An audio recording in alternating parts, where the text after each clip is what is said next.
Hey, what are you doing around here? Chilling. Is something wrong? We got a call about possible drug activity. I need to see your ID. Drug activity? Man, I just finished a 12-hour shift. Here, Dr. Morgan, emergency medicine. You're a doctor? Yeah, just so we're clear, this isn't over. I'll see you soon in court. Officer Daniel Mercer had been with the Brookview Police Department for just under a year and a half. 18 months of mixed reviews, 18 months of warning signs no one took seriously, and 18 months of supervisors quietly noting that Mercer struggled with one critical skill: distinguishing suspicion from reality. His academy file included repeated notes about confirmation bias, poor situational assessment, and a tendency to escalate rather than evaluate. Those red flags were acknowledged, initialed, and ultimately ignored, because Brookview PD was short-staffed and more focused on filling patrol cars than building competent officers. One calm Thursday afternoon, Mercer responded to a vague caller claiming there was a suspicious black man hanging around the neighborhood. What happened next, captured fully on Axon body camera, would end his career, trigger a $2 million lawsuit, and expose a department that allowed an undertrained, assumption-driven officer to operate unchecked. Before we continue, where are you watching from? If this is your first time here, please hit that subscribe button. Stories like these need to be shared, and your support helps us bring more truth to light. Brookview, a suburban community outside Charlotte, North Carolina. Tree-lined streets, well-maintained homes. The kind of neighborhood where people jog in the evenings and walk their dogs without worry. Oak Ridge Lane was particularly quiet, a residential street where most residents worked professional jobs and returned home to their families each evening. It was 4:47 p.m. on a Thursday in late August. The heat was starting to break, the afternoon sun casting long shadows across manicured lawns. Dr. Marcus Morgan, 36 years old, an emergency medicine physician at Charlotte Regional Medical Center, was sitting on a public bench near the corner of Oak Ridge Lane and Riverside Drive. He'd just finished a brutal 12-hour shift in the ER, the kind of day where every minute counted and every decision carried life or death weight. He was exhausted, mentally drained, and not quite ready to drive home yet. The bench was his regular spot. For the past 3 months, since moving into a house 2 blocks away, he'd stopped there after particularly difficult shifts. 10 minutes of quiet before transitioning from doctor to husband and father. His work bag sat beside him, containing his stethoscope, tablet, extra scrubs, and his hospital credentials. He wasn't doing anything unusual, just sitting, breathing, decompressing. Across the street, Eleanor Whitman, a 67-year-old retiree who'd lived in the neighborhood for 30 years, saw Dr. Morgan on the bench. She'd seen him there before, but had never spoken to him. In her mind, he didn't fit the neighborhood's usual patterns. A black man sitting alone, not jogging, not walking a dog, just sitting. She felt uncomfortable, not threatened, not afraid, just uncomfortable. In that vague way that people sometimes feel when they see someone they perceive as not belonging. She called 911. "There's a black man sitting on the bench near Oak Ridge. He's been there a while. I don't know what he's doing, but it seems suspicious. Maybe drugs or something." The dispatcher logged the call as suspicious person, possible drug activity. No description beyond race and location. No actual evidence of criminal behavior, just a feeling transmitted through a phone call and coded into a dispatch notice that would reach Officer Daniel Mercer's patrol computer. Mercer was 2 blocks away when the call came through. He'd been patrolling the area for 6 months, one of his regular routes since being cleared for solo duty after minimal field training. At 28 years old, with 18 months on the force, Mercer operated with the confidence of someone who believed he could spot trouble, but lacked the experience to know when his instincts were wrong. He responded immediately. "Copy. En route to Oak Ridge and Riverside." The Axon Bodycam on Mercer's chest activated as he exited his patrol car. The footage shows him walking briskly toward the bench where Dr. Morgan sat, his posture tense, his hand already resting near his duty belt. This wasn't the approach of an officer planning to have a conversation. This was the approach of someone who'd already decided the person he was approaching was a problem. Dr. Morgan looked up as the uniformed officer approached. After 12 hours of managing trauma patients, cardiac arrests, and families in crisis, the last thing he expected was a police encounter. He stayed seated, too tired to stand, watching with mild confusion as Mercer stopped directly in front of him. "Hey, what are you doing around here?" Mercer's voice carried an edge, not quite aggressive, but far from friendly. Dr. Morgan blinked, processing the question. "Chilling? Is something wrong?" Mercer's eyes scanned him up and down, lingering on the work bag, the casual posture, the fact that he was sitting in a neighborhood where Mercer had rarely seen Black residents. "We got a call about possible drug activity in this area. I need to see your ID." The words hung in the air. Drug activity. Dr. Morgan felt the familiar combination of disbelief and exhaustion that comes from being presumed criminal for existing. He raised an eyebrow, his voice calm but edged with annoyance. "Drug activity? Man, I just finished a 12-hour shift." He reached for his bag, movement slow and deliberate, and unzipped the main compartment. His hospital credentials were right on top, the laminated badge with his photo, name, and title clearly visible.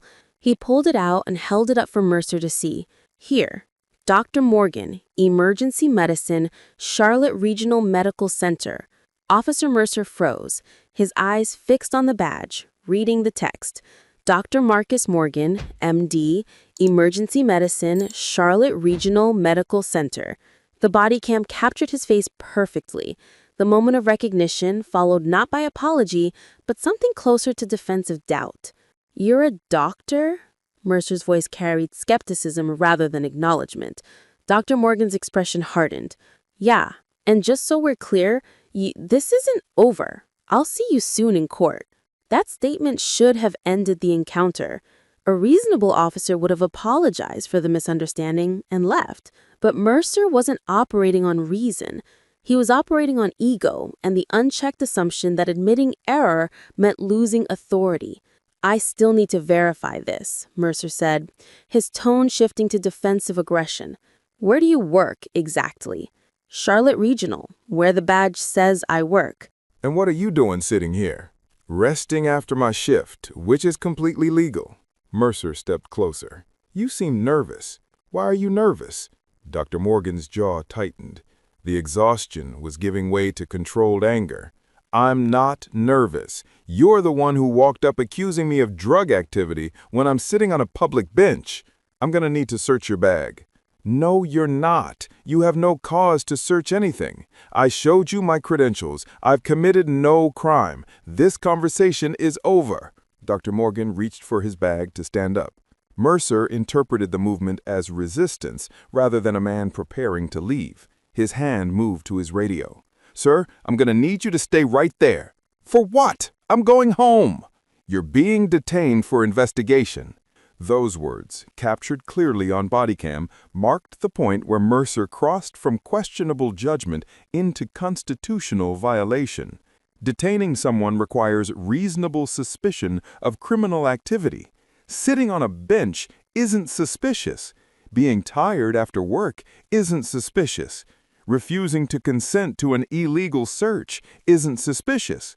Mercer had no legal basis for detention, but his training had never adequately taught him to recognize when his suspicions were baseless. Dr. Morgan stood slowly, his hands visible, his movements non-threatening. "You're detaining me for sitting on a bench after work?" "Put your hands behind your back," Mercer ordered, reaching for his handcuffs. "Absolutely not. You have no legal grounds." Mercer grabbed Dr. Morgan's wrist. The body cam captured the exact moment, a tired doctor being physically restrained for the crime of existing while Black in a suburban neighborhood. Dr. Morgan pulled his arm back instinctively, not fighting, but refusing to be handcuffed without cause. "Don't resist!" Mercer shouted, loud enough for the growing number of neighbors who'd come outside to watch. "I'm not resisting! You're violating my rights!" Mercer forced Dr. Morgan's hands behind his back and secured the handcuffs. The click of metal on wrists echoed through the body cam audio. Dr. Morgan stood there, breathing heavily, his voice low but clear. I'm a doctor, not a suspect. You don't get to treat me like this. Mercer called into his radio. One detained at Oak Ridge and Riverside. Need a unit for transport. A woman's voice called out from across the street. Officer, what did he do? He sits there all the time. Mercer ignored her. He guided Dr. Morgan toward the patrol car, the body cam recording every step, every word, every moment of a wrongful arrest built on assumptions rather than evidence. Backup arrived within 4 minutes. Officer Lisa Chen, a 7-year veteran, pulled up expecting a drug arrest or at least some evidence of criminal activity. Instead, she found Mercer standing next to a man in handcuffs who looked more professional than threatening, and a work bag sitting on the bench containing exactly what you'd expect from a medical professional. Chen walked over to the bag and looked inside. Stethoscope, medical tablet, extra scrubs, hospital ID badge, pager, actively receiving notifications from Charlotte Regional's ER department. She picked up the credentials and examined them closely. Not fake, not expired. Legitimate hospital identification for Dr. Marcus Morgan, emergency medicine. She turned to Mercer, her expression shifting from neutral to concerned. You cuffed a doctor? Mercer's defensive posture intensified. Got a call about suspicious activity. Drug activity reported. He was acting nervous. Chen looked at the bench, at the quiet street, at Dr. Morgan standing calmly in handcuffs. Where's the drugs? He wouldn't consent to a search. Did you have probable cause for a search? Mercer didn't answer. Chen pulled out her radio and called dispatch. Show me the exact details of the suspicious person call at Oak Ridge and Riverside. Dispatch responded. Caller reported a black male sitting on a bench. Caller felt it seemed suspicious. No observed criminal activity. No weapons mentioned. No drug transaction observed. Chen's eyes closed briefly. She'd seen this before. Vague calls, assumption-based responses, officers creating legal problems because they couldn't distinguish between unusual and illegal. She walked over to Dr. Morgan. Sir, I'm Officer Chen. I need to ask you some questions. What happened here? Dr. Morgan's voice was measured, controlled. I finished a 12-hour shift at Charlotte Regional. I sat down on that bench like I do after difficult days. That officer approached, accused me of drug activity, demanded my ID, I showed him my hospital credentials, and he arrested me anyway. Just then, Eleanor Whitman came outside, walking tentatively toward the officers. Excuse me, officer? Is he in trouble? I just called because he was sitting there and I didn't know who he was. I didn't mean for anyone to get arrested. Chen turned to her. Ma'am, what exactly did you report? Just that he was sitting there. I said maybe drugs because I didn't know what else to say. But I never saw any drugs. I just felt uncomfortable. Chen looked at Mercer. Her disappointment was visible even on body cam footage. You arrested a doctor based on a caller feeling uncomfortable? By Monday morning, the incident had reached the desk of Lieutenant Sarah Rodriguez, Brookview PD's Internal Affairs Commander. She'd been forwarded 3 things: Officer Mercer's arrest report, the complete body cam footage, and a formal complaint filed by Dr. Morgan's attorney from the North Carolina Civil Rights Legal Defense Fund. Rodriguez had 16 years on the force. She'd investigated dozens of misconduct cases, from minor policy violations to serious civil rights abuses. But as she watched the body cam footage, she felt the weight of knowing exactly how this would end. The footage was too clear, the violations too obvious, the legal liability too certain. She pulled Mercer's personnel file and laid out the documents chronologically. The Academy evaluations were damning. Officer Mercer demonstrates difficulty in de-escalation scenarios, tends to view citizen questions as challenges to authority, concerns noted regarding confirmation bias. During training scenarios, Officer Mercer often interprets neutral behavior as suspicious based on preconceived assumptions. Recommendation: extended field training with focus on constitutional limitations of police authority. The field training report showed similar patterns. One supervisor had written, Mercer needs to work on distinguishing between his gut feelings and reasonable suspicion. Several instances where he wanted to initiate contact without articulable facts. But despite these documented concerns, Mercer had been cleared for solo patrol after just 12 weeks of field training. The department's official policy required 16 weeks. but staffing shortages had created pressure to get officers on the street faster. Mercer's final evaluation had included the note, "Cleared for solo patrol due to operational necessity. Recommend ongoing supervision and mentoring."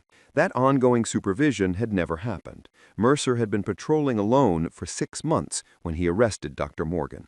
Rodriguez began her formal investigation by interviewing Mercer. The conversation, recorded per policy, showed an officer incapable of recognizing his mistakes. "Officer Mercer, walk me through your decision to detain Dr. Morgan." Dispatch reported possible drug activity. Subject was sitting alone in an area where drug activity was reported. He exhibited nervous behavior when I made contact. What specifically about his behavior was nervous?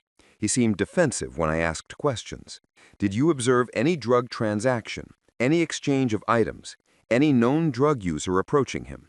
No, but did you see drugs in plain view? Smell marijuana? Observe any actual criminal activity? He matched the description from the call. Rodriguez leaned forward. The call described a black male sitting on a bench. That's not a description of criminal activity. That's a description of a person engaging in constitutionally protected behavior. But the caller said possible drug activity. The caller said she felt uncomfortable. She admitted she never saw drugs. You arrested a man based on someone else's feeling, not on evidence. Then, when you showed him hospital credentials proving his legitimate reason for being there, you detained him anyway. Why? Mercer struggled to answer. I thought maybe the badge was fake. Did you run it? Did you call the hospital? Did you do any verification? No. So you assumed it was fake based on what? Silence. Rodriguez pulled up the Bodycam footage on her laptop and played the moment where Dr. Morgan said, "I'll see you soon in court." This statement clearly indicated he knew his rights. Did it occur to you that maybe you'd made a mistake? I thought he was trying to intimidate me. Or maybe he was a doctor who knew you were violating his constitutional rights and was telling you there would be consequences. The interview continued for another 40 minutes. Every answer Mercer gave dug the hole deeper. He couldn't articulate reasonable suspicion, couldn't explain why sitting on a bench justified detention, couldn't acknowledge that refusing to consent to a search is a constitutional right, not evidence of guilt. Rodriguez concluded her preliminary report with a recommendation for immediate termination and forwarded it to the police chief. By Monday morning, the incident had reached the desk of Lieutenant Sarah Rodriguez, Brookview PD's Internal Affairs Commander. She'd been forwarded 3 things: Officer Mercer's arrest report, the complete body cam footage, and a formal complaint filed by Dr. Morgan's attorney from the North Carolina Civil Rights Legal Defense Fund. Rodriguez had 16 years on the force. She'd investigated dozens of misconduct cases, from minor policy violations to serious civil rights abuses. But as she watched the body cam footage, she felt the weight of knowing exactly how this would end. The footage was too clear, the violations too obvious, the legal liability too certain. She pulled Mercer's personnel file and laid out the documents chronologically. The Academy evaluations were damning. Officer Mercer demonstrates difficulty in de-escalation scenarios, tends to view citizen questions as challenges to authority, concerns noted regarding confirmation bias. During training scenarios, Officer Mercer often interprets neutral behavior as suspicious based on preconceived assumptions. Recommendation: extended field training with focus on constitutional limitations of police authority. The field training report showed similar patterns. One supervisor had written, "Mercer needs to work on distinguishing between his gut feelings and reasonable suspicion." Several instances where he wanted to initiate contact without articulable facts. But despite these documented concerns, Mercer had been cleared for solo patrol after just 12 weeks of field training. The department's official policy required 16 weeks. But staffing shortages had created pressure to get officers on the street faster. Mercer's final evaluation had included the note, "Cleared for solo patrol due to operational necessity. Recommend ongoing supervision and mentoring." That ongoing supervision had never happened. Mercer had been patrolling alone for 6 months when he arrested Dr. Morgan. Rodriguez began her formal investigation by interviewing Mercer. The conversation, recorded per policy, showed an officer incapable of recognizing his mistakes.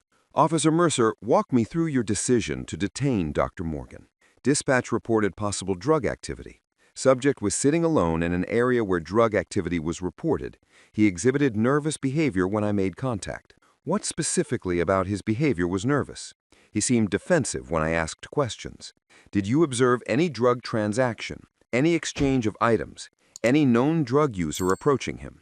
No, but did you see drugs in plain view? Smell marijuana? Observe any actual criminal activity? He matched the description from the call. Rodriguez leaned forward. The call described a black male sitting on a bench. That's not a description of criminal activity. That's a description of a person engaging in constitutionally protected behavior. But the caller said possible drug activity. The caller said she felt uncomfortable. She admitted she never saw drugs. You arrested a man based on someone else's feeling, not on evidence. Then, when you showed him hospital credentials proving his legitimate reason for being there, you detained him anyway. Why? Mercer struggled to answer. I thought maybe the badge was fake. Did you run it? Did you call the hospital? Did you do any verification? No. So you assumed it was fake based on what? Silence. Rodriguez pulled up the body cam footage on her laptop and played the moment where Dr. Morgan said, "I'll see you soon in court." This statement clearly indicated he knew his rights. Did it occur to you that maybe you'd made a mistake? I thought he was trying to intimidate me. Or maybe he was a doctor who knew you were violating his constitutional rights and was telling you there would be consequences. The interview continued for another 40 minutes. Every answer Mercer gave dug the hole deeper. He couldn't articulate reasonable suspicion, couldn't explain why sitting on a bench justified detention, couldn't acknowledge that refusing to consent to a search is a constitutional right, not evidence of guilt. Rodriguez concluded her preliminary report with a recommendation for immediate termination and forwarded it to the police chief. The body cam footage leaked within a week. A local news station received it through a public records request and aired it during the evening broadcast. The story led with a split screen, Dr. Morgan's hospital credentials next to the image of him in handcuffs. Local doctor wrongfully arrested after finishing 12-hour shift. The response was immediate and overwhelming. Charlotte Regional Medical Center issued a statement supporting Dr. Morgan.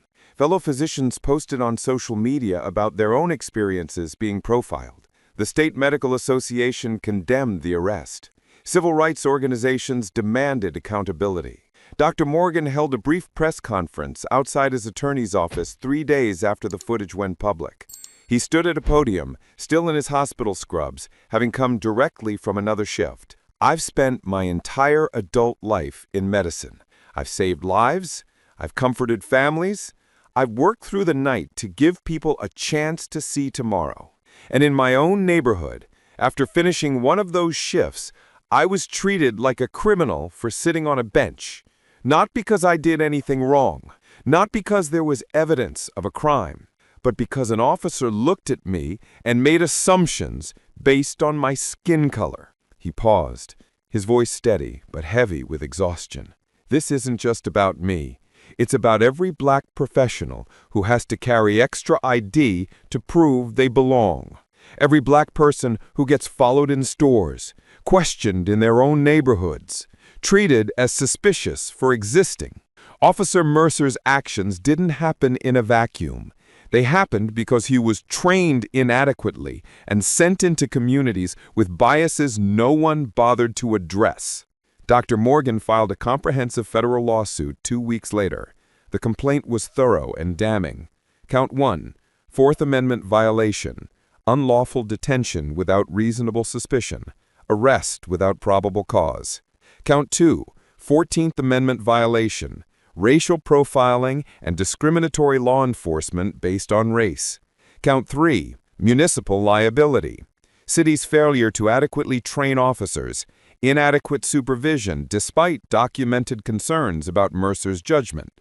Count 4, intentional infliction of emotional distress, humiliation of being handcuffed in his own neighborhood, trauma of being treated as criminal.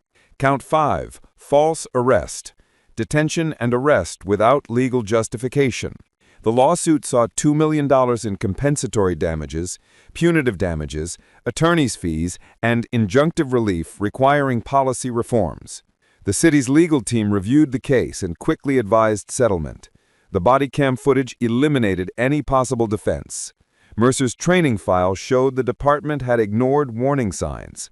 The caller's own statement proved there was no criminal activity. Fighting the case in court would only generate more negative publicity and potentially result in a larger jury verdict. Settlement negotiations began within 3 months. Dr. Morgan's attorneys had complete leverage. The evidence was overwhelming. The constitutional violations were clear. The city's own documents proved systemic failures. 13 months after the arrest, the parties reached an agreement. $2 million paid to Dr. Marcus Morgan. Full expungement of all arrest records. Written acknowledgement that Mercer's conduct violated constitutional rights. Public apology from the police chief and city mayor. Officer Daniel Mercer terminated, effective immediately. Implementation of comprehensive training reforms. The settlement agreement was presented at a city council meeting packed with community members. Dr. Morgan attended and spoke during public comment. This settlement represents accountability, but money doesn't undo what happened. It doesn't erase the humiliation of being handcuffed in front of my neighbors. It doesn't restore the sense of safety I felt before that afternoon. What matters now is whether these reforms prevent the next doctor, the next professional, the next person from being criminalized for sitting on a bench after work. Officer Daniel Mercer's termination was finalized the day the settlement was announced. The termination letter was direct. Officer Mercer's conduct constituted gross misconduct, violated civil rights, and demonstrated judgment failures that make him unsuitable for law enforcement. His POST certification is revoked. He is barred from future employment with any law enforcement agency in North Carolina. Mercer was 29 years old. His 18-month law enforcement career ended with a permanent black mark that would follow him forever. The body cam footage of his wrongful arrest would be used in police training sessions across the country as an example of everything not to do. The reforms mandated by the settlement transformed Brookview PD's operations. Extended field training, minimum 16 weeks of supervised training with no exceptions for staffing shortages. Caller verification protocol. Officers must verify actual criminal activity beyond caller feelings before initiating detention. Constitutional rights training. Quarterly sessions on Fourth Amendment limitations with scenario-based testing. Early warning system. Automated tracking of complaints and concerning patterns with mandatory intervention. Community Advisory Board, civilian oversight with authority to review body cam footage and recommend policy changes. 2 years later, Dr. Morgan still sits on that bench after difficult shifts. He refused to let one officer's prejudice take that small moment of peace from him. But he looks around more now, notices patrol cars, feels tension when he sees uniforms. The encounter changed something fundamental about how he moves through the world. He continues his work in emergency medicine, saving lives with the same dedication he had before. But he also speaks at police training sessions, sharing his story with rooms full of new officers, hoping his experience might break through assumptions that academy lectures cannot. Officer Mercer left law enforcement and now works in private security. His name appears occasionally in news articles about police accountability, a cautionary tale of what happens when departments prioritize filling shifts over proper training. The real cost of that Thursday afternoon can't be measured in settlement dollars or terminated careers. It's measured in the cumulative weight of being presumed guilty, the exhaustion of having to prove legitimacy in spaces you've earned the right to occupy, the violation of being treated as a threat for simply existing. Dr. Morgan put it plainly in a later interview. I spent 12 hours saving lives that day. I sat down on a public bench to rest, and an officer saw me and assumed I was selling drugs. That assumption cost the city $2 million. But the real cost is knowing that even with all my education, all my credentials, all my contributions to society, I'm still seen as suspicious by people who are supposed to protect me. If you believe these stories matter, if you think proper training prevents these violations, hit that subscribe button. We're exposing how departments prioritize filling shifts over building competent officers. We're demanding accountability. We're fighting for people who deserve to rest after saving lives without being treated like criminals. This isn't about one officer or one doctor. It's about a system that allows bias to operate as instinct and calls it good police. Yo, what are you doing in my house? Hands where I can see him. You match the description. Description of what? I live here. You broke my door. Save it. We got a call. Tall, black male, gray shirt, acting suspicious. That's you. That fits half the city, man. We'll verify after you're detained. You're arresting me in my own living room? Should have thought about that before looking like trouble.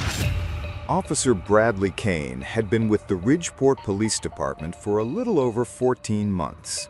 14 months of borderline evaluations, 14 months of supervisors quietly noting he rushed into situations he barely understood, and 14 months of warnings about his tendency to treat suspicion as evidence.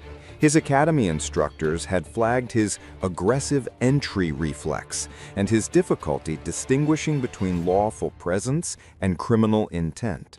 Those notes were acknowledged, signed, and ultimately buried because Ridgeport was understaffed, overwhelmed, and desperate to put bodies in uniforms rather than invest time in proper field training.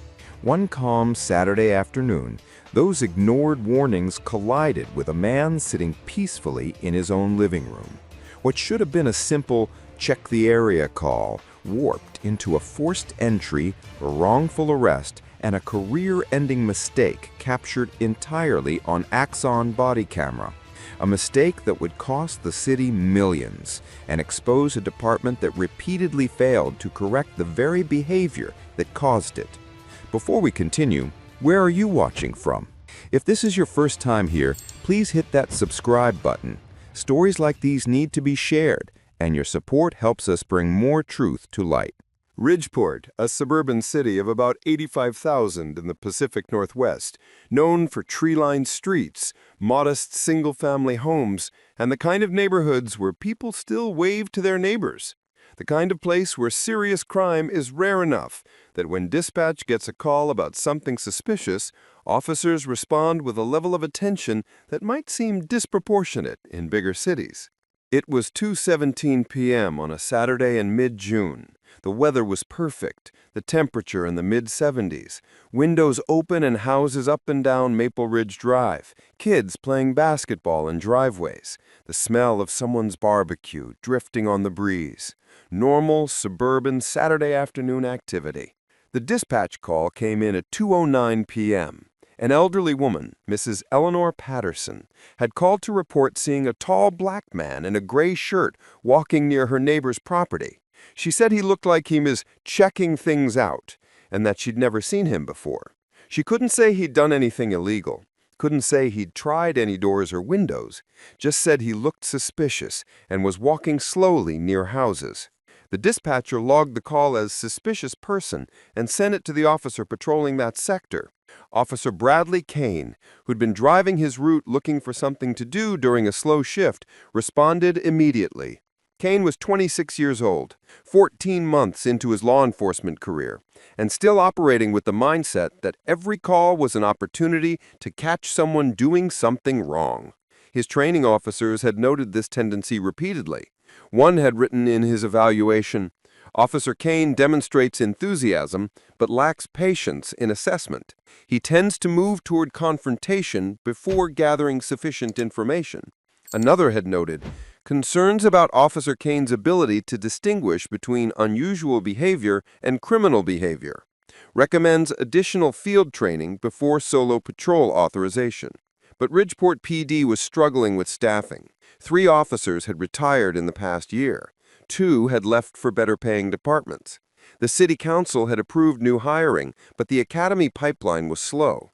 So supervisors were clearing rookies for solo patrol faster than they should have, with less field training than policy technically required, because empty patrol cars didn't prevent crime, and the community was demanding police presence. Kane had been cleared for solo duty after just 10 weeks of field training, 2 weeks short of the department's stated standard. His supervising sergeant had signed off with reservations, but under pressure from command staff to get bodies on the street. When Kane received the call about a suspicious person on Maple Ridge Drive, his radio response was immediate. Copy. En route. ETA 2 minutes. He'd driven that route before. Maple Ridge Drive was a quiet street with houses built in the 1970s, well-maintained, middle-class neighborhood. Mostly white residents with a few Asian and Latino families mixed in. Kane had never noticed any black residents on that street during his patrols, which in his mind made the call more credible. A black man walking where black people didn't usually walk registered in his pattern recognition system as worth investigating. Kane pulled onto Maple Ridge Drive at 2:12 p.m., his patrol car rolling slowly as he scanned house numbers and looked for anyone matching the vague description. Tall, black male, gray shirt. That was all he had to work with. He drove past 847 Maple Ridge Drive, a single-story ranch house with beige siding and a small front porch. He didn't see anyone outside. He drove to the end of the block, turned around, came back slowly. Still no one visible. At 2:14 p.m., Kane parked his patrol car 3 houses down from 847 and got out. His Axon Bodycam activated automatically, the small lens on his chest beginning to record everything from his perspective. The footage would later become the primary evidence in multiple investigations. Kane walked toward 847 Maple Ridge Drive with purpose, his hand resting on his duty belt near his service weapon, his posture that of someone expecting confrontation. He stepped onto the small front porch and looked through the window beside the door. He could see movement inside. Someone was home. This is where a protocol required Kane to do several things. First, verify the address matched the location from the call. Second, observe for signs of criminal activity before taking action. Third, make contact appropriately by knocking and identifying himself as police. Fourth, gather information before making assumptions. Kane did none of these things. Instead, he tried the front door handle. It was unlocked, and without knocking, without announcing himself, without verifying he was even at the right house, Officer Bradley Kane pushed the door open and stepped inside. The body cam footage shows exactly what happened next. The camera angle is from Kane's chest level, capturing his perspective as he entered. Bright afternoon sunlight streaming through windows. A modest living room with a couch, coffee table, TV on the wall playing a basketball game, and a black man in his early 30s sitting on the couch, wearing a gray t-shirt and jeans, holding a sandwich, frozen in surprise at the sudden intrusion. The man's name was Marcus Williams. He was 33 years old, an IT project manager for a software company downtown. He'd been living at 847 Maple Ridge Drive for 2 years, ever since accepting the job and relocating from California. He'd been working from home that week, taking advantage of the nice weather by keeping his windows open. He'd made himself lunch and settled onto his couch to eat while watching the game. A completely normal Saturday afternoon in his own home. And then, a police officer burst through his front door. Marcus jumped to his feet, the sandwich falling from his hand onto the coffee table. "Yo, what are you doing in my house?" Kane's hand moved to his weapon, though he didn't draw it. "Hands where I can see them. You match the description." Marcus raised his hands, confusion and anger flooding his face. "Description of what? I live here. You just broke into my house." "Save it," Kane said, his tone dismissive and authoritative. "We got a call. Tall black male, gray shirt, acting suspicious near properties. That's you." Marcus stared at him in disbelief. "That fits half the city, man. You broke into my house based on that?" Kane didn't respond to the question. He was scanning the room now, looking for evidence of criminal activity, for stolen property, for anything that would justify his entry. But the room was ordinary, clean, lived in, mail stacked on the coffee table, laptop open on the side table, keys hanging by the door, photos on the wall of Marcus with family members. Everything about the space screamed, someone lives here legitimately. But Kane wasn't processing those details.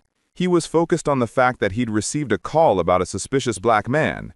He'd found a black man, and in his mind, that meant he'd done his job correctly.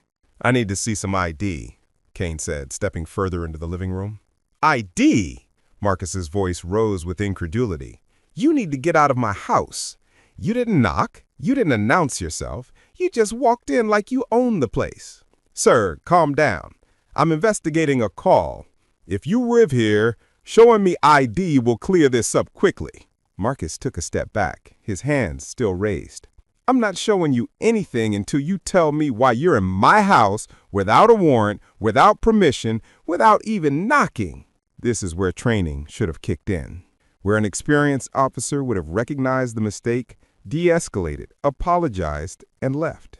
Where someone with better judgment would have looked at the mail on the table, the photos on the wall, the laptop with a work login screen visible, and realized this was clearly someone's home, and they were clearly that someone. But Kane was 14 months into his career, with minimal field training and an ego that wouldn't allow him to admit error. Instead of de-escalating, he escalated. Turn around and put your hands behind your back, Kane ordered, reaching for his handcuffs. Marcus's eyes went wide. You arrested me? In my own living room? Should have thought about that before looking like trouble. That line, captured clearly on the Bodycam audio, would later be played in depositions, in news broadcasts, in training sessions, as an example of exactly what not to say. It revealed everything about Kane's mindset. He decided Marcus was trouble based solely on appearance, and nothing Marcus said or did would change that assumption. Marcus pulled his arm back instinctively, a natural human response to unwanted physical contact. Kane interpreted it as resistance. Don't resist, Kane shouted, using the pulling away as justification to grab Marcus more forcefully, spinning him around and forcing his hands behind his back. The handcuffs clicked into place. Marcus Williams, a man who'd been eating lunch in his own living room, was now in handcuffs in his own home, arrested by an officer who'd illegally entered without cause. The neighbor's voice. Just as Kane was securing the handcuffs, a woman's voice came from the open front door. Officer, what's going on? Kane turned to see an elderly white woman standing on the porch, concern on her face. This was Helen Martinez, Marcus's next-door neighbor, who'd become friendly with him over the 2 years he lived there. She'd noticed the patrol car, had seen the officer enter the house, and had walked over to see what was happening. Ma'am, step back, please. Police business, Kane said, his tone leaving no room for argument. But Helen didn't step back. That's Marcus. He lives here. I see him every day. What's this about? Kane's jaw tightened. The neighbor's testimony was creating doubt, making him question his actions, but his pride wouldn't let him back down now. Ma'am, I appreciate your input, but I'm conducting an investigation. Please return to your home. Helen looked at Marcus, at the handcuffs, at the officer who clearly didn't want to admit a mistake. Marcus, are you okay? Do you need me to call anyone? Call my lawyer. Tell him a cop broke into my house and arrested me for sitting on my couch. Within 3 minutes, 2 more patrol cars arrived. Officer Kane had called for backup using his radio, a standard procedure when making an arrest. But what should have been support for a legitimate apprehension instead became witnesses to a catastrophic mistake. Officer Jennifer Park and Michael Torres entered the house and immediately sensed something was wrong. They'd been on the force for 8 and 6 years respectively, had responded to countless calls, and had developed the instincts Kane lacked. They looked at the scene, a man in handcuffs standing in a living room that clearly shows signs of occupancy. Mail on the table, personal photos on the walls. No signs of forced entry except for the door that Kane himself had pushed open. No stolen property, no evidence of any crime whatsoever. Torres spoke first. Kane, what do we have here? Kane's voice had a defensive edge now. Suspicious person call, subject master description, found him inside this residence. Park walked over to the coffee table and picked up an envelope from the stack of mail. Bills addressed to Marcus Williams at this address. She looked at the photos on the wall. That's him in these photos, with family, in front of this house. She turned to Marcus. Sir, is this your residence? Yes, Marcus said through clenched teeth. I've been trying to tell him that since he burst through my front door without knocking. Torres's expression shifted to alarm. You entered without announcing. Kane's face flushed. The door was unlocked. The call says suspicious person near properties. He matched the description. What description? Park asked. What exactly did dispatch tell you? Tall black male, gray shirt near properties on Maple Ridge Drive. Park and Torres exchanged a look. Years of experience told them immediately what had happened. Torres pulled out his radio and called dispatch. Dispatch, show me the exact address from that suspicious person called on Maple Ridge. Dispatch responded, 857 Maple Ridge Drive. Caller reported seeing someone walk past her house toward her neighbor's property at 8:59. Torres closed his eyes briefly, the weight of the mistake settling over him. He looked at Kane. This is 847 Maple Ridge Drive. You went into the wrong house. The body cam footage captured the moment perfectly. Kane's face going pale, his mouth opening and closing without words. The realization that he'd forced entry into a residence based on a vague description, without verifying the address, without establishing probable cause, without following any of the procedures that exist specifically to prevent this kind of violation. Park walked over to Marcus. Sir, I'm deeply sorry. This was a mistake. We're going to remove those handcuffs immediately. As she unlocked the cuffs, Torres was checking the address numbers on his phone, confirming what dispatch had said. He turned to Kane with barely controlled anger. You didn't verify the address? You just picked the house and entered? Kane's voice was barely a whisper. I saw him through the window. He matched a description that could fit thousands of people. Park interrupted. Tall black male in a gray shirt isn't probable cause for anything, let alone entering someone's home. Marcus rubbed his wrist where the handcuffs had been. He was shaking, not with fear, but with rage. He looked at Kane with an expression that combined fury and something close to pity. You didn't just make a mistake. You busted into my house. You put me in handcuffs in front of my neighbors, and you treated me like a criminal in my own living room. Kane didn't respond, couldn't respond, because every word Marcus said was true and captured on video. Park pulled out a card and handed it to Marcus. Sir, this is the number for our Internal Affairs Division. I strongly encourage you to file a complaint. This is not acceptable conduct. Torres added, we'll make sure this is documented and reported to our supervisors. Again, I apologize on behalf of the department. The two officers escorted Kane out of the house, leaving Marcus standing in his living room, his lunch scattered on the floor, his front door hanging open, and his sense of security in his own home shattered. Before we continue, if you think rookie officers need longer field training before solo patrol, drop a comment below. Within 3 minutes, 2 more patrol cars arrived. Officer Kane had called for backup using his radio, a standard procedure when making an arrest. But what should have been support for a legitimate apprehension instead became witnesses to a catastrophic mistake. Officer Jennifer Park and Michael Torres entered the house and immediately sensed something was wrong. They'd been on the force for 8 and 6 years respectively, had responded to countless calls, and had developed the instincts Kane lacked. They looked at the scene. A man in handcuffs, standing in a living room that clearly shows signs of occupancy. Mail on the table. Personal photos on the walls. No signs of forced entry except for the door that Kane himself had pushed open. No stolen property. No evidence of any crime whatsoever. Torres spoke first. Kane, what do we have here? Kane's voice had a defensive edge now. Suspicious person call. Subject massive description. Found him inside this residence. Park walked over to the coffee table and picked up an envelope from the stack of mail. Bills addressed to Marcus Williams at this address. She looked at the photos on the wall. That's him in these photos, with family, in front of this house. She turned to Marcus. Sir, is this your residence? Yes, Marcus said through clenched teeth. I've been trying to tell him that since he burst through my front door without knocking. Torres's expression shifted to alarm. You entered without announcing. Kane's face flushed. The door was unlocked. The call says suspicious person near properties. He matched the description. What description? Park asked. What exactly did dispatch tell you? Tall black male, gray shirt near properties on Maple Ridge Drive. Park and Torres exchanged a look. Years of experience told them immediately what had happened. Torres pulled out his radio and called dispatch. Dispatch, show me the exact address from that suspicious person called on Maple Ridge. Dispatch responded, 857 Maple Ridge Drive. Caller reported seeing someone walk past her house toward her neighbor's property at 8:59. Torres closed his eyes briefly, the weight of the mistake settling over him. He looked at Kane. This is 847 Maple Ridge Drive. You went into the wrong house. The body cam footage captured the moment perfectly.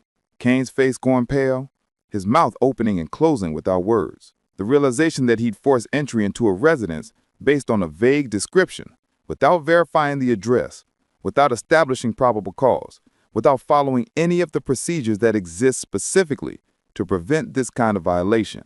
Park walked over to Marcus. Sir, I'm deeply sorry. This was a mistake.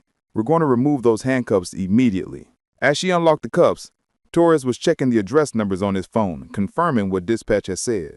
He turned to Kane with barely controlled anger. You didn't verify the address? You just picked the house and entered? Kane's voice was barely a whisper. I saw him through the window. He matched a description that to fit thousands of people. Park interrupted. Tall black male in a gray shirt isn't probable cause for anything, let alone entering someone's home. Marcus rubbed his wrist where the handcuffs had been. He was shaking, not with fear, but with rage. He looked at Kane with an expression that combined fury and something close to pity. You didn't just make a mistake. You busted into my house. You put me in handcuffs in front of my neighbors, and you treated me like a criminal in my own living room. Kane didn't respond, couldn't respond, because every word Marcus said was true and captured on video. Park pulled out a card and handed it to Marcus. Sir, this is the number for our Internal Affairs Division. I strongly encourage you to file a complaint. This is not acceptable conduct. Torres added, we'll make sure this is documented and reported to our supervisors. Again, I apologize on behalf of the department. The two officers escorted Kane out of the house, leaving Marcus standing in his living room, his lunch scattered on the floor, his front door hanging open, and his sense of security in his own home shattered. Before we continue, if you think rookie officers need longer field training before solo patrol, drop a comment below. By Monday morning, the incident had reached the desk of Captain James Rodriguez, head of Internal Affairs for Ridgeport PD. He'd been forwarded 3 things: Officer Kane's incident report, the body cam footage from all 3 officers at the scene, and a formal complaint filed by Marcus Wishiams through his attorney.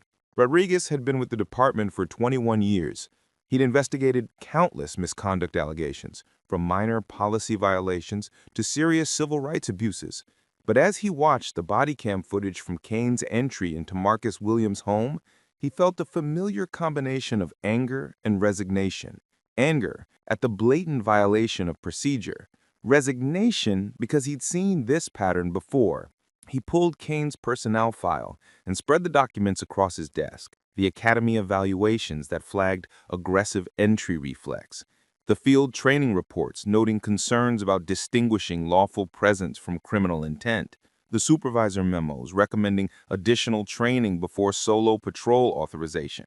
And most damning, the sign-off sheet clearing Kane for solo duty despite not completing the full field training period. Rodriguez picked up his phone and called the training division supervisor. We need to talk about Officer Kane. How did he get cleared for solo patrol with these red flags in his file? The response was what Rodriguez expected. Staffing shortages, pressure from command to get officers on the street, judgment call by the supervising sergeant who signed off on him. Rodriguez hung up and continued reviewing the footage. He watched it 3 times, taking notes on specific violations. Minute 2:14, officer approaches residence without verifying address matches dispatch call location. Policy violation. Officers must confirm address before initiating contact. Minute 2:15. Officer enters unlocked door without knocking, announcing, or establishing probable cause. Legal violation. 4th Amendment protection against unreasonable search and seizure. Minute 2:16. Officer detains homeowner based solely on vague physical description. Policy violation. Reasonable suspicion requires specific, articulable facts beyond general appearance. Minute 2:17. Officer places homeowner under arrest without establishing any criminal activity. Legal violation. False arrest. Minute 2:18. Officer makes statement suggesting arrest based on appearance. Should have thought about that before looking like trouble. Evidence of potential bias. The list went on. Rodriguez counted 12 separate policy violations and at least 4 potential legal violations within the span of 6 minutes, and all of it captured on video with perfect clarity. He drafted his preliminary findings and scheduled a formal interview with Officer Kane for the following day. The interview room in the Internal Affairs Division was small, windowless, painted in neutral beige. Officer King sat across from Captain Rodriguez and Lieutenant Sarah Chen, the department's civil rights compliance officer. A digital recorder sat on the table between them, a red light indicating it was capturing every word. Rodriguez started with a direct question. Officer Kane, Walk me through your decision-making process when you received the suspicious person call on Saturday. Kane's voice was nervous, defensive. Dispatch said there was a tall black male in a gray shirt acting suspicious on Maple Ridge Drive. I responded to the call, saw someone matching that description inside a residence, and made contact. Made contact, Rodriguez repeated. Is that how you describe entering someone's home without permission? That doesn't give you legal authority to enter without probable cause, exigent circumstances, or a warrant. What made you believe you had the right to enter that residence? Kane hesitated. I saw him through the window. He matched the description from the call. Chen leaned forward. Did you verify the address before entering? I was on Maple Ridge Drive. That's where dispatch said to go. Dispatch gave you a specific address, 857 Maple Ridge Drive. You entered 847. That's 3 houses away. Did you check the house number before entering? Kane's face flushed. I saw someone who matched the description. I thought, you thought wrong, Rodriguez interrupted. But let's continue. When you entered, what evidence of criminal activity did you observe? He was inside the residence. Being inside a residence isn't a crime. What evidence suggested he didn't belong there? Kane fumbled for words. The call said suspicious person near properties. I found him inside a property. Did you see any signs of forced entry, broken windows, damaged locks, stolen property visible? No, but did Mr. Williams threaten you, make any aggressive movements, give you reason to fear for your safety? He was standing up when I entered. Standing up in one's own living room, Chen said, her tone laced with barely controlled frustration. Did it occur to you that you might be in the wrong house?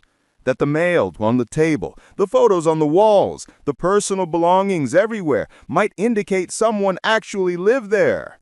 Kane didn't answer immediately. The silence stretched out, damning in its implication. Rodriguez pulled out a transcript of the Bodycam audio. I want to read you something you said while arresting Mr. Williams. You told him he should have thought about that before looking like trouble. What did you mean by that? Kane's hands clenched on the table. I just meant he matched the description. If he hadn't matched a description of a tall black male in a gray shirt, do you understand how many people fit that description? Do you understand that physical appearance alone, without any criminal behavior, cannot be the basis for detention or arrest? But the call said, the call was about someone near 857 Maple Ridge Drive. You entered 847. That's 3 houses away.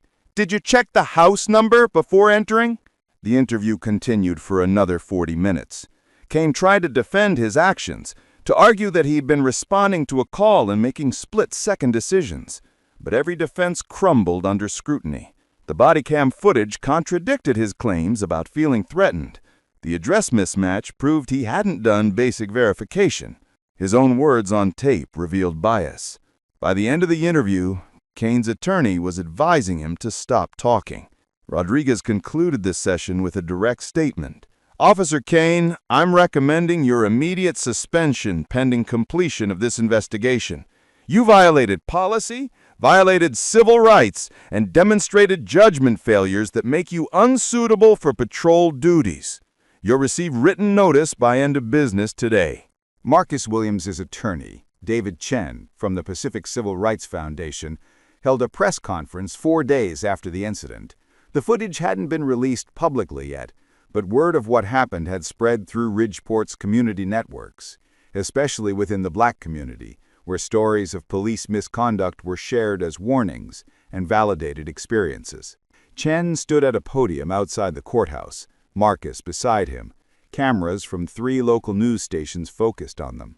On Saturday afternoon, my client was eating lunch in his own home when Officer Bradley Kane of the Ridgeport Police Department forced entry without warrant, without cause, and without even verifying he was at the correct address.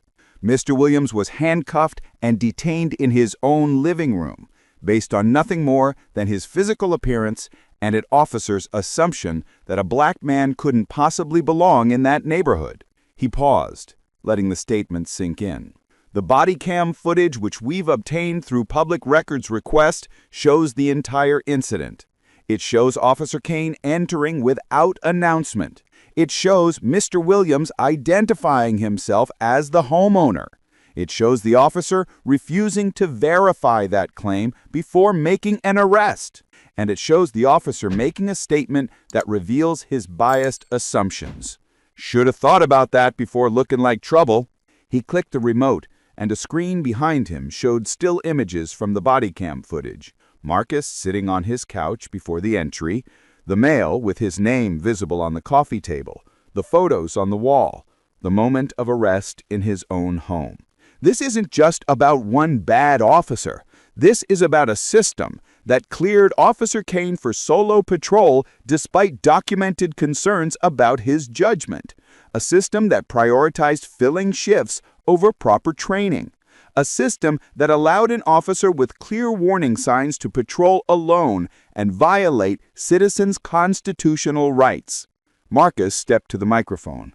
He had prepared a brief statement, though his voice carried weight beyond the words. I've lived in Ridgeport for 2 years. I pay my taxes, I contribute to this community, and I had my home invaded by someone who saw my skin color and decided I didn't belong in my own living room. That officer didn't see a homeowner. He saw a threat, and that assumption cost me my sense of safety in the one place where everyone deserves to feel secure. He looked directly at the cameras. I'm not just a victim. I'm a voice for everyone who's been profiled, everyone who's been assumed guilty, everyone who's had to prove they belong in spaces they've earned the right to occupy. Officer Kane's career might end over this, but the real question is whether the system that created him will change. The news coverage that evening was extensive. All 3 local stations led with the story. By the next morning, it had been picked up by regional outlets. By that afternoon, national civil rights organizations were issuing statements. The Bodycam footage, released through public records request, went viral online. The Ridgeport Police Department issued a brief statement. We are aware of the incident involving Officer Kane and have initiated a thorough internal investigation. We take all allegations of misconduct seriously and are committed to accountability. The statement satisfied no one. Kane pulled onto Maple Ridge Drive at 2:12 p.m., his patrol car rolling slowly as he scanned house numbers and looked for anyone matching the vague description. Tall, black male, gray shirt. That was all he had to work with. He drove past 847 Maple Ridge Drive, a single-story ranch house with beige siding and a small front porch. He didn't see anyone outside. He drove to the end of the block, turned around, came back slowly. Still no one visible. At 2:14 p.m., Kane parked his patrol car 3 houses down from 847 and got out. His Axon Bodycam activated automatically, the small lens on his chest beginning to record everything from his perspective. The footage would later become the primary evidence in multiple investigations. Kane walked toward 847 Maple Ridge Drive with purpose, his hand resting on his duty belt near his service weapon, his posture that of someone expecting confrontation. He stepped onto the small front porch and looked through the window beside the door. He could see movement inside. Someone was home. This is where a protocol required Kane to do several things. First, verify the address matched the location from the call. Second, observe for signs of criminal activity before taking action. Third, make contact appropriately by knocking and identifying himself as police. Fourth, gather information before making assumptions. Kane did none of these things. Instead, he tried the front door handle. It was unlocked, and without knocking, without announcing himself, without verifying he was even at the right house, Officer Bradley Kane pushed the door open and stepped inside. The Bodycam footage shows exactly what happened next. The camera angle is from Kane's chest level, capturing his perspective as he entered.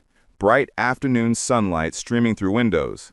A modest living room with a couch, coffee table, TV on the wall playing a basketball game, and a black man in his early 30s sitting on the couch, wearing a gray t-shirt and jeans, holding a sandwich, frozen in surprise at the sudden intrusion. The man's name was Marcus Williams. He was 33 years old, an IT project manager for a software company downtown. He'd been living at 847 Maple Ridge Drive for 2 years, ever since accepting the job and relocating from California. He'd been working from home that week, taking advantage of the nice weather by keeping his windows open. He'd made himself lunch and settled onto his couch to eat while watching the game. A completely normal Saturday afternoon in his own home. And then, a police officer burst through his front door. Marcus jumped to his feet, the sandwich falling from his hand onto the coffee table. "Yo, what are you doing in my house?" Kane's hand moved to his weapon, though he didn't draw it. "Hands where I can see them. You match the description." Marcus raised his hands, confusion and anger flooding his face. "Description of what? I live here. You just broke into my house." "Save it," Kane said, his tone dismissive and authoritative. "We got a call. Tall black male, gray shirt, acting suspicious near properties. That's you." Marcus stared at him in disbelief. "That fits half the city, man. You broke into my house based on that?" Kane didn't respond to the question. He was scanning the room now, looking for evidence of criminal activity, for stolen property, for anything that would justify his entry. But the room was ordinary, clean, lived in. Mail stacked on the coffee table, laptop open on the side table, keys hanging by the door, photos on the wall of Marcus with family members. Everything about the space screamed, someone lives here legitimately. But Kane wasn't processing those details. He was focused on the fact that he'd received a call about a suspicious black man. He'd found a black man, and in his mind, that meant he'd done his job correctly. Hey man, why are you heading into that building? Just going inside. What's the problem? I've been circling this block. You've been hanging around a while. Looks like you're trying to slip in where you don't belong. I'm not hanging around, sir. Yeah? Well, something feels off. Let me see your ID. I don't have to give you anything without a real reason. All right, you're being detained. Well, you're getting sued because I own this building.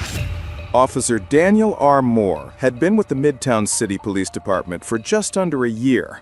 11 months of patrols, 11 months of write-ups, and 11 months of supervisors quietly noting that his instincts often fired long before his judgment did.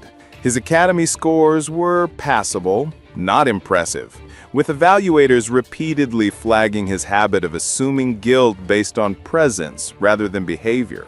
Those warnings were filed, acknowledged, and ultimately ignored, because the department was understaffed, under pressure, and unable to turn away recruits who met the minimum standard on paper. On a calm Thursday afternoon, those unchecked instincts met a man unlocking the front door of his own building. What should have been an uneventful moment outside a quiet apartment entrance instead became the spark that would end Moore's career, cost the department $750,000, and expose how a single officer's assumptions can ignite a disaster in less than 30 seconds. Before we continue, where are you watching from? If this is your first time here, please hit that subscribe button. Stories like these need to be shared, and your support helps us bring more truth to light. Midtown City, a mid-sized urban center in the Northeast with tree-lined streets, renovated brownstones, and a diverse population of young professionals, families, and longtime residents. Derek Lawson, 34 years old, was walking toward his apartment building at 437 Riverside Avenue. He'd lived there for 3 years, ever since accepting a position as a civil rights attorney with the Department of Justice's Community Relations Division. His work focused on investigating police misconduct cases, reviewing federal civil rights violations, and ensuring law enforcement agencies complied with constitutional standards. Derek had spent the day reviewing depositions for an upcoming case. Long hours in a windowless conference room, reading testimony, taking notes, preparing arguments. He was tired, mentally drained, ready to get home, change clothes, and decompress. He wore business casual attire, gray slacks, a button-down shirt with the sleeves rolled up, leather dress shoes. His messenger bag hung across his shoulder, filled with case files in his laptop. His keys were already in his hand as he approached the building entrance. The apartment building was a 3-story structure with 12 units, modest but well-maintained. Red brick exterior, black iron railings, a single entrance with a heavy wooden door that required a key to unlock. Derek had walked through that door hundreds of times over 3 years. His name was on the buzzer directory. His mail was delivered to Unit 2B. His rent checks cleared every month without issue. This was his home, legally, practically, undeniably. He inserted his key into the lock and turned it. The mechanism clicked. The door began to open. And that's when Officer Daniel Moore's voice cut through the quiet afternoon air. "Hey man, why are you heading into that building?" Derek paused mid-motion. The door opened just a few inches. He turned and saw a uniformed police officer standing about 10 feet away on the sidewalk, one hand resting on his duty belt, the other gesturing vaguely toward the entrance. Officer Moore was in his late 20s, clean-cut, with the rigid posture of someone trying to project authority they didn't yet naturally possess. His Axon Bodycam was recording, a small lens mounted on his chest, capturing everything from his perspective. Derek's initial reaction was confusion. "Just going inside. What's the problem?"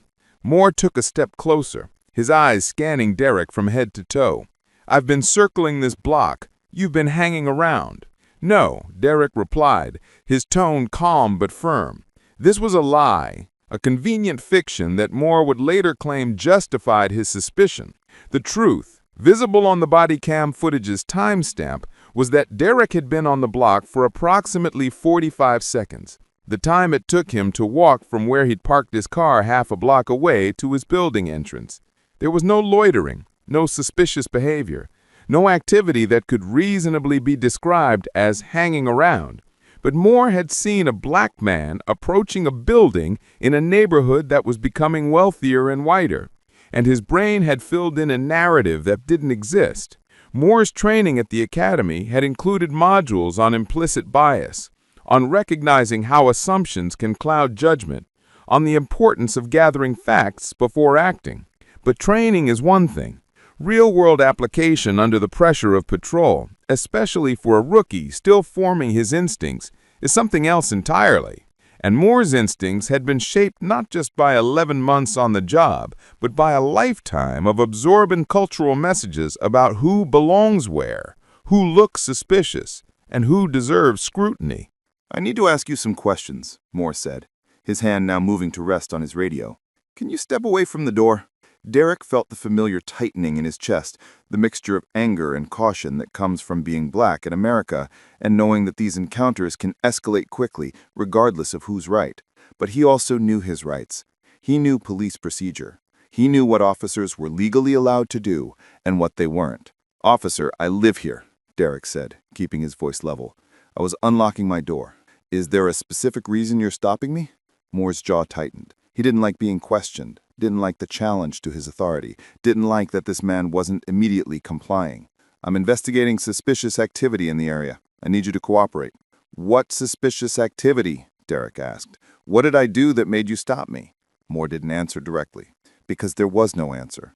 There had been no suspicious activity. No call for service, no report of a crime, no description of a suspect. Moore had simply been driving his patrol route, had seen a black man approaching a building, and had decided that warranted investigation. His training told him he needed reasonable suspicion to detain someone. His instincts told him that a black man near a building was inherently suspicious. The conflict between those two things should have made him pause, reconsider, disengage. Instead, it made him double down. "Let me see your ID," Moore said, his tone shifting from questioning to commanding. Derek shook his head slightly. "You don't have a reason to ask for my ID. I haven't committed any crime. I'm standing at my own front door." Under the Fourth Amendment, police officers must have reasonable suspicion that a person has committed, is committing, or is about to commit a crime before they can legally detain that person and demand identification. Reasonable suspicion requires specific, articulable facts, not just a hunch or a feeling. The standard exists precisely to prevent arbitrary stops based on nothing more than an officer's assumptions about who looks out of place. Moore knew this, theoretically. He'd learned it at the academy. But in the moment, with his authority being challenged, with the man refusing to immediately comply, his knowledge of constitutional law was overridden by his ego and his unchecked biases. "All right, stand still," Moore said, stepping closer. "I'm not joking. You're being detained." "For what?" Derek's voice rose slightly, not in aggression but in disbelief. "I'm entering my own apartment." Moore raised his free hand defensively, palm out, as if Derek had made a threatening movement, even though Derek hadn't moved at all. "Sir, you need to calm down. You're making this harder than it needs to be." This is a common deflection tactic. When an officer lacks legal justification for his actions, they shift the focus to the citizen's demeanor, suggesting that compliance would resolve the situation, implying that resistance or questioning is the real problem. It places the burden of de-escalation on the person being wrongly detained, rather than on the officer who initiated the unlawful encounter. A woman walking her dog on the opposite sidewalk slowed down, sensing the tension. She pulled out her phone, not yet recording, but ready. A teenager on a bike stopped at the corner, watching. These were the first witnesses, the first people who would later provide accounts that contradicted Moore's version of events. Derek could feel the situation slipping towards something worse. He knew how these encounters could end. He'd reviewed case files where routine stops became violent arrests, where black men who did nothing wrong ended up injured, charged, or worse. He also knew that he had rights, that giving in to an unlawful detention reinforced a system that needed to be challenged, not accommodated. "Officer," Derek said, forcing his voice to remain steady, "I'm a federal civil rights attorney with the Department of Justice. I know my rights. You do not have reasonable suspicion to detain me. I'm asking you to step aside and let me enter my home." Moore blinked.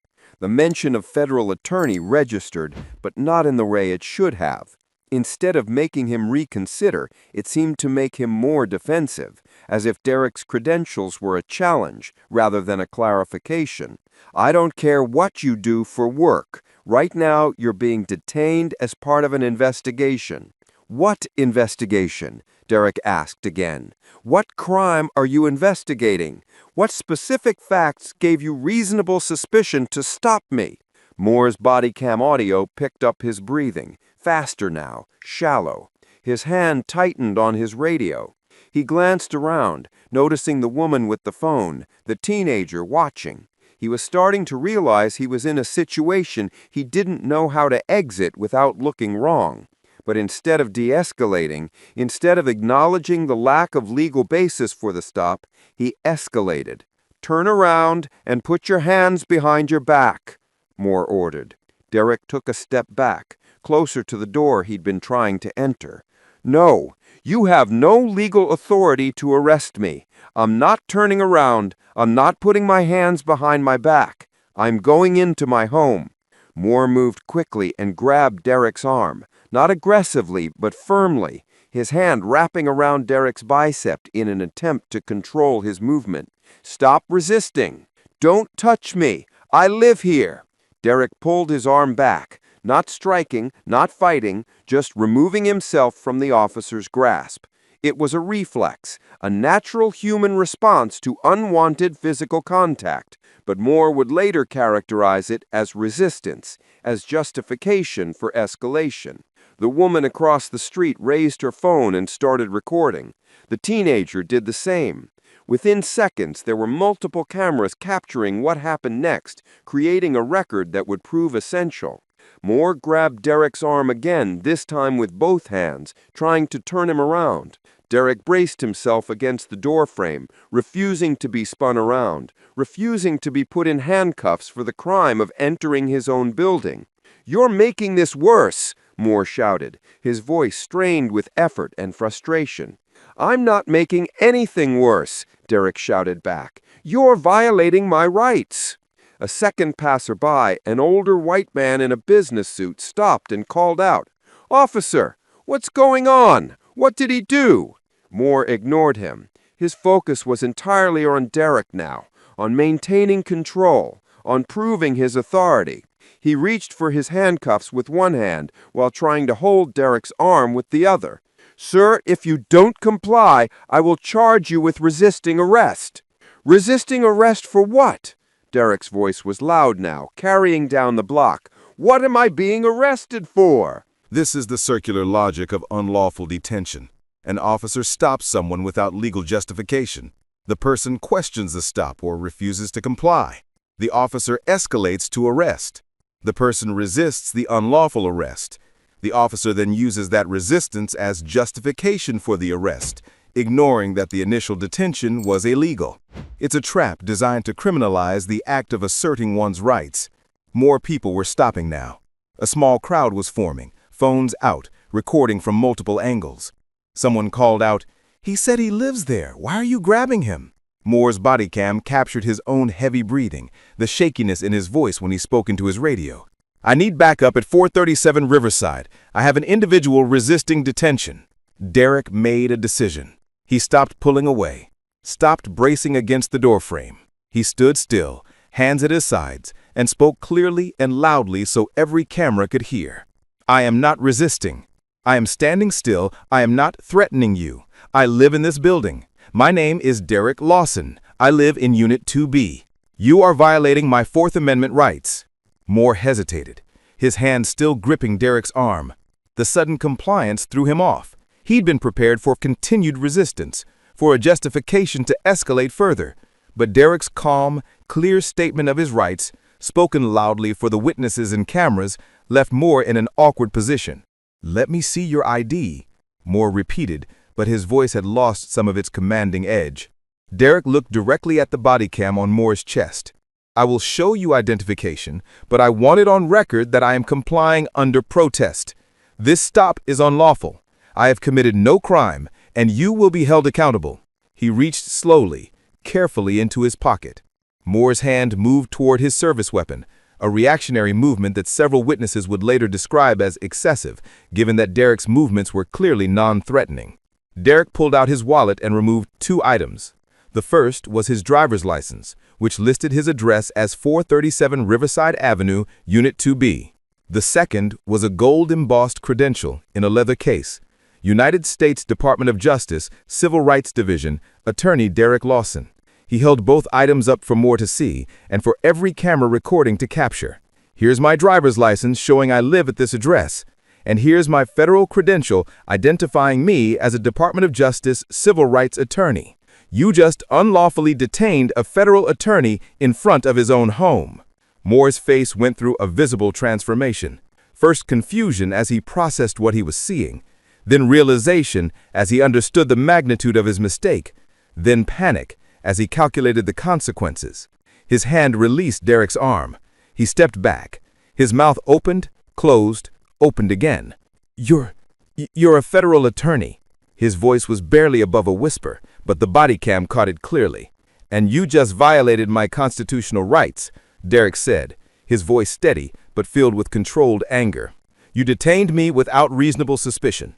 You demanded identification without legal cause.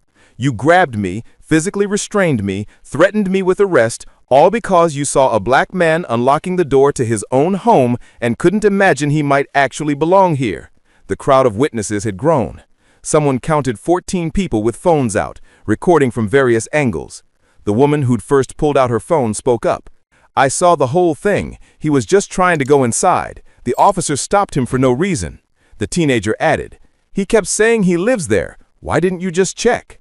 Moore looked around at the crowd, at the cameras, at Derek standing calmly with his credentials in hand. He looked at the door with Derek's keys still in the lock. He looked at his own body cam, the little red light indicating it had recorded everything. And in that moment, Officer Daniel Moore realized his career was over. By 7 p.m. that evening, multiple videos from the encounter were circulating on social media. The woman with the dog had posted her footage to Twitter with the caption, "Cop just stopped a black man from entering his own building in Midtown. Watch until the end when he shows he's a federal attorney. This is what profiling looks like." The video had been viewed 50,000 times within the first hour. By midnight, it was over 2 million. By the next morning, it was being covered by local news stations. By the afternoon, it was national news. The Axon Bodycam footage, released 3 days later under public records requests, provided the complete picture. It showed Moore approaching without any visible cause. It captured every word of the exchange. It documented Moore's escalating aggression. It recorded the moment Derek revealed his credentials and Moore's panicked reaction. It was damning, comprehensive, and impossible to explain away. The headlines wrote themselves. Federal civil rights attorney unlawfully detained outside his own home. Rookie cop blocks DOJ attorney from entering his building, career ends in disgrace. Video shows officer racially profiling federal attorney in Midtown incident. Midtown City's black community responded immediately. Within 48 hours, a coalition of civil rights organizations, community leaders, and activist groups had organized a press conference on the steps of City Hall. They demanded Moore's immediate termination, a full investigation into the department's training practices, and policy reforms to prevent similar incidents. The police union issued a statement defending Moore's actions as consistent with officer safety protocols and urging the public to wait for the full investigation before rushing to judgment. The statement was poorly received, with even moderate voices pointing out that the Bodycam footage was the full investigation, that no amount of additional context could justify detaining someone for entering their own home. The Department of Justice, Derek's employer, released a carefully worded statement. "We are aware of the incident involving one of our attorneys. While we cannot comment on ongoing legal matters, we support Mr. Lawson's right to live free from unlawful detention and profiling." Within 2 weeks, Derek had filed a comprehensive civil rights lawsuit in federal court.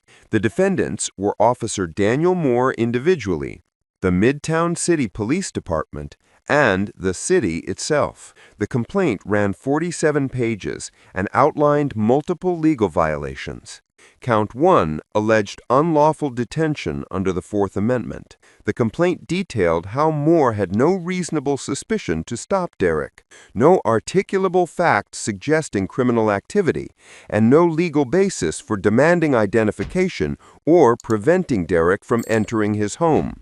Count 2 alleged racial profiling and discrimination under the 14th Amendment's Equal Protection Clause. The complaint argued that Moore's decision to stop Derek was motivated by racial bias, that a white person in identical circumstances would not have been stopped, and that the department's inadequate training on implicit bias enabled this discriminatory conduct. Count 3 alleged use of excessive force. While Moore hadn't used his weapon or injured Derek, the complaint argued that any physical force used during an unlawful detention is, by definition, excessive, and that grabbing and restraining someone without legal justification constitutes a violation of their constitutional rights. Count 4 alleged intentional infliction of emotional distress. The complaint described the humiliation of being treated as a criminal in front of neighbors and strangers, the trauma of being physically grabbed by a police officer, and the lasting psychological impact of the encounter. Count 5 alleged municipal liability, arguing that the city's failure to adequately train officers on implicit bias, its practice of clearing rookies for solo patrol after minimal field training despite documented concerns, and its systemic tolerance of racially motivated stops created the conditions that led to Derek's unlawful detention. The complaint sought $750,000 in damages, attorney's fees, and injunctive relief requiring policy reforms. The city's initial response was defensive. Their attorneys filed a motion to dismiss, arguing that Moore had acted in good faith, that his decision to investigate was within his discretion as a law enforcement officer, and that qualified immunity protected him from liability. Qualified immunity is a legal doctrine that shields government officials, including police officers, from civil lawsuits unless they violated clearly established constitutional rights.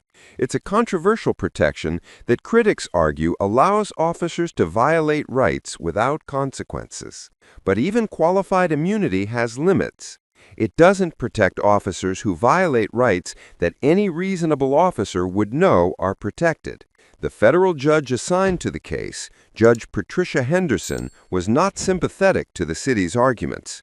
In a scathing order denying the motion to dismiss, she wrote, "The body cam footage in this case shows an officer detaining a citizen who was engaged in the entirely lawful activity of entering his own home. The officer had no reasonable suspicion of criminal activity. He had no legal basis for demanding identification. When the citizen asserted his rights, the officer escalated to physical force. These violations are so clear that any reasonable officer would know they crossed constitutional boundaries. Qualified immunity does not apply. The case moved forward. Discovery began. Depositions were scheduled. And as the city's attorneys reviewed the evidence, they realized they had no defense. The Bodycam footage was devastating. The civilian videos corroborated every aspect of Derek's account. Moore's own training records showed he'd been flagged for poor judgment. His field training officer had noted concerns about racial assumptions. The department's own policies stated that officers must have reasonable suspicion before detaining anyone. Every piece of evidence supported Derek's claims. Officer Daniel Moore's employment with the Midtown City Police Department ended 14 weeks after the incident. The termination letter was direct and unsparing. Officer Moore's conduct on September 28th constituted gross misconduct and violated department policy, state law, and federal constitutional protections. He detained a citizen without reasonable suspicion. He escalated the encounter through unjustified physical force.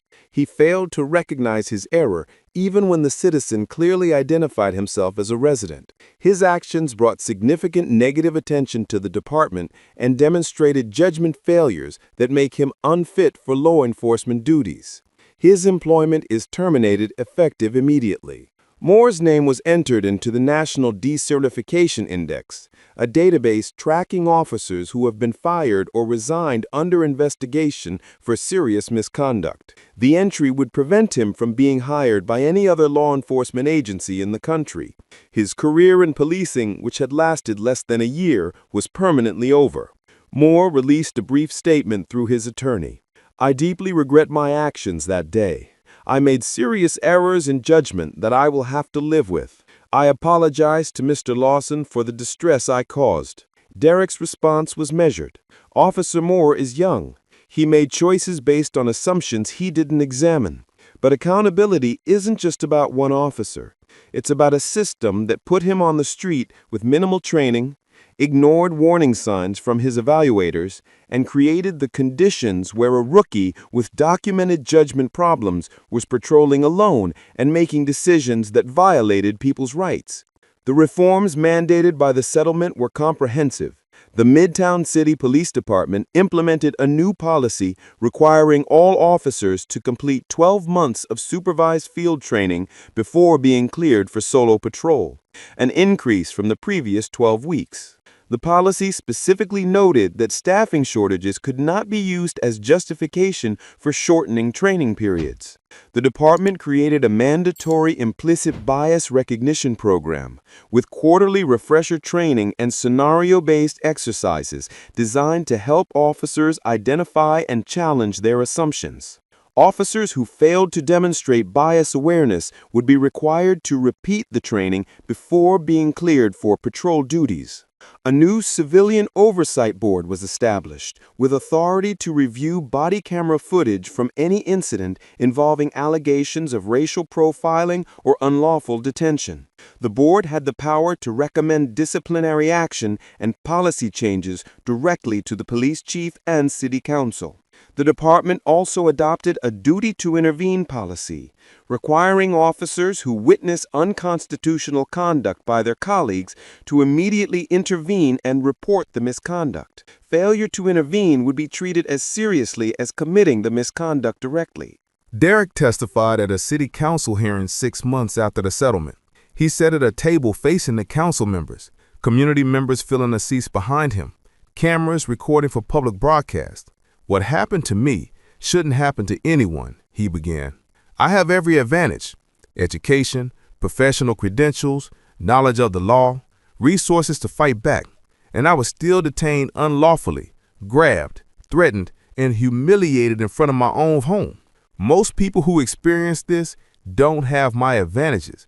They can't afford attorneys. They don't know how to articulate constitutional violations. They don't have platforms to demand accountability." He leaned forward, his voice growing more intense. "The settlement I received is substantial, but money doesn't erase the humiliation of being treated like a criminal in your own neighborhood. It doesn't undo the violation of being grabbed by an officer who looked at me and saw a threat instead of a human being. It doesn't change the fact that after that day, I felt unsafe approaching my own front door. A council member asked what he hoped would change. Derek didn't hesitate. First, training needs to be longer and better. 12 weeks isn't enough to prepare someone for the responsibility of carrying a badge and a gun. Officers need time to develop judgment, to learn when not to act, to understand that their assumptions can destroy lives. Second, accountability needs to be real. Officer Moore was fired, but how many others have done similar things and faced no consequences? How many black people have been stopped, detained, searched, or arrested without cause, only to have their complaints dismissed or ignored? Third, we need to fundamentally change how we think about policing. An officer saw me entering my home, and his first instinct was suspicion. That's not training failure. That's a cultural problem. Until we address the underlying biases that make black people seem inherently suspicious, no amount of policy reform will prevent these incidents. The council chamber was silent when he finished. Then someone in the audience began clapping. Others joined in. Within seconds, the room erupted in applause. One council member had tears in her eyes. The reforms implemented in Midtown City became a model studied by other departments. The settlement amount sent a clear financial message that unlawful detentions carry real costs, and Derek's visibility as a federal attorney gave the story staying power, keeping it in public consciousness longer than most incidents of police misconduct. But across the country, similar encounters continued to happen. Black people detained while entering their homes, their offices, their cars. Latino people stopped for looking suspicious in their own neighborhoods. Asian people questioned about where they're really from by officers who can't imagine they belong. The system that produced Officer Daniel Moore, the inadequate training, the rushed certification, the ignored warning signs, the cultural biases left unexamined, that system remains largely intact. Reform happens slowly, unevenly, incompletely. For every department that extends training and implements oversight, others continue business as usual. 3 years after the incident, Derek still lives at 437 Riverside Avenue. He still walks to his front door after work. He still inserts his key in the lock. But he also looks over his shoulder first. He notices police cars cruising the street. He tenses when officers are nearby. The encounter with Officer Moore changed him in ways the settlement couldn't address. He continues his work as a civil rights attorney, now with added personal perspective on the violations he investigates. He speaks at police training sessions, telling his story to rooms full of new officers, hoping that seeing a real person describe what it feels like to be profiled might break through their assumptions in ways policy manuals cannot. Officer Daniel Moore left law enforcement and, according to public records, now works in private security. His name comes up occasionally when journalists write about police accountability, as a cautionary example of how a single moment of biased judgment can end a career. Whether he learned from the experience, whether he examines his assumptions now, whether he understands the harm he caused, those questions remain unanswered. The building at 437 Riverside Avenue looks the same as it did that Thursday afternoon. Red brick exterior, black iron railings, heavy wooden door. People enter and leave without incident hundreds of times each day. But for one man, that doorway represents something larger than an entrance to his home. It represents the fight to be seen as legitimate in spaces you've earned the right to occupy.